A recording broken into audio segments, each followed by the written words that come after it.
দিন শেষে কামনা বাসনাগুলো আপনার মাঝে থাকবে, আর শয়তান থামবে না, সে আপনার পেছনে লেগেই থাকবে। শয়তানের একটা কৌশল আল্লাহ বর্ণনা করেছেন। তার মনস্তাত্ত্বিক কৌশলটি হল যায়্যানা লাহুমুশ শাইতানু আমালাহুম। শয়তান তাদের কাজগুলোকে তাদের কাছে আকর্ষণীয় করে দেয়। শয়তান আপনার কাছে আসবে, আপনাকে প্রলুব্ধ করবে। তখন আপনি বলবেন, হ্যাঁ এটা খারাপ, কিন্তু আমি তো অনেক ভালো কাজও করি। হ্যাঁ আমি এলোমেলো কাজ করছি, কিন্তু আমি তো নামাজও পড়ছি।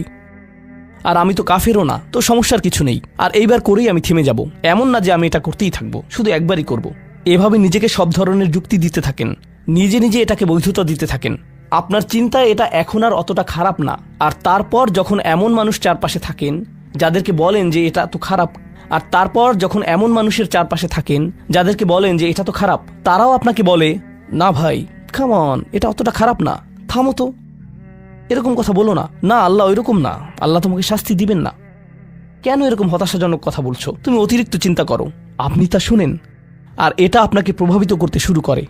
কিন্তু যখন কাজটা করে ফেলেছেন, যেটাই করেছেন, হতে পারে এটা অ্যালকোহল অথবা অন্য কোনো মাদক, এটা কারোর সাথে সম্পর্ক হতে পারে, সেটা যাই হোক, যখন নিজেকে বলেন যে এটাই শেষবার, কিন্তু এটাই শেষ তো না। কারণ যখনই কাজটা ঘটে যায় আর কয়েকদিনের মধ্যে অনুশোচনাও কেটে যায়,